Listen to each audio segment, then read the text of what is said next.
Hello, I'm Christine and welcome.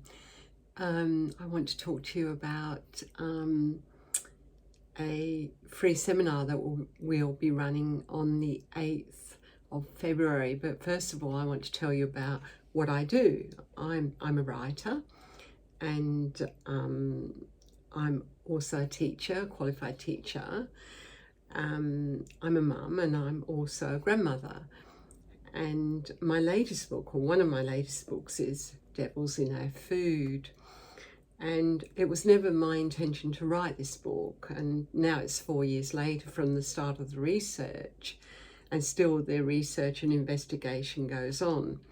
So my interest in the quality of food goes back 38 years. And this came about through one of our children being diagnosed with juvenile onset diabetes. And I was offered by the hospital many educational programs. And one of the things that really stood out was the difference between carbohydrate and complex carbohydrate. So from that learning, I carried that with me. And as a teacher, I worked and counselled young offenders in the UK. And this was at one of the prisons, institution.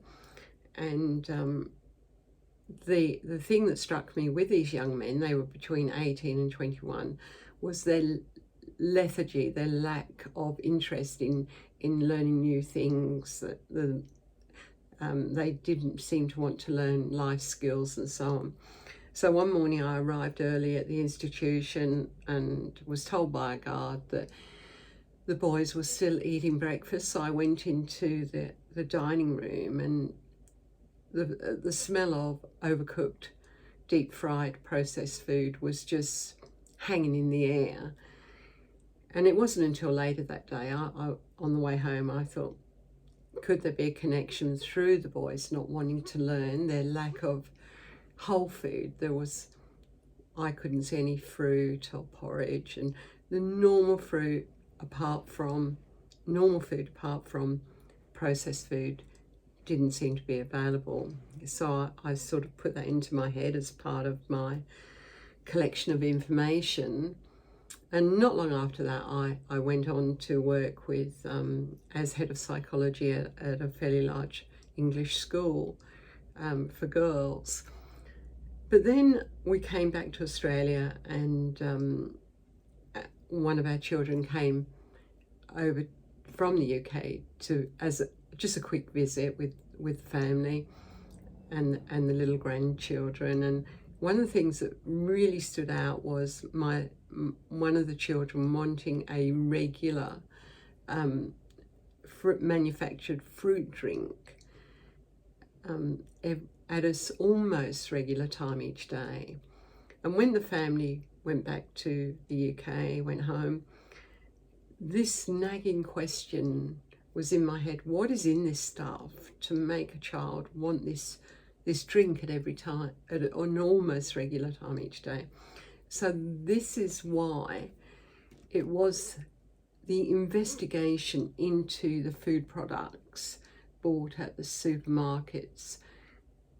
And I went down and I bought as much as I could in the middle aisles of manufactured, produced food. And I started my investigation, and Devils in Our Food is the outcome. And even now the investigation continues, because food additives, when I found this, when I started working on this book, and I went to the Australian government website, there were 350, almost 350 food additives mentioned.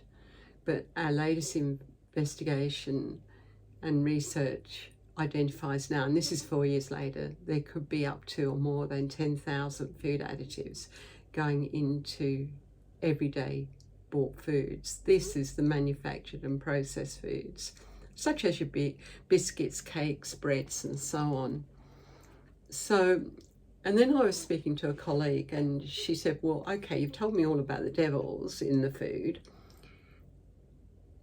and that's all the food I can't eat, so what can I eat?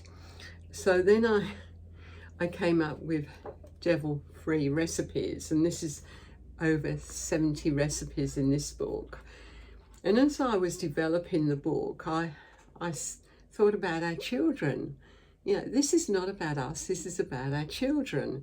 And so then I started developing food that children like dipping sauces and homemade sausages. So then I put that into that book. Then the next thing was I was teaching some really smart little people down at a school on the south coast, and we were talking about food and what is in food. And from that experience, Chrissy Cupcake developed, and Chrissy Cupcake now has a theme song, but I didn't actually name the book Chrissy Cupcake. My grandchildren did. So and then as a teacher, and I have this passion, I want to get this information out there, and I thought, well, we've got to get this information into schools, and the children are our ambassadors, they're our future. And so then I developed Food Intelligence Schools program, and this takes all the information to the children about complex carbohydrates, sugars and fats. And then we need to go up a rung. So then food intelligence for young adults. And how important is that children know what they're eating, and they have the right to ask of food producers, how is this food produced? What are the ingredients in this food? And is this food good for me to eat? In fact, we all have this right. And so what I'd like to do is invite you to a webinar on the 11th of February, which is Tuesday week, and on the 8th of February, sorry, and it's at 11 o'clock. And to register, it's please go to admin at full, FULL, potential, POTENTIL, training.com.au. That's admin at fullpotentialtraining.com.au. And look, I'd love you to join me, because this is a challenge, and we as adults, responsible adults, it's our responsibility to have this information and then to give it on to our children. So please join me, and we will be offering a course, a 5-module course, which is really exciting, and lots of downloads with it, and it's online, and you can do at your leisure. So please don't forget, I'm Christine, author and mum and grandmother and teacher, and passionate about the topic. So admin at fullpotentialtraining.com.au, and hope to see you on the 8th. Thank you.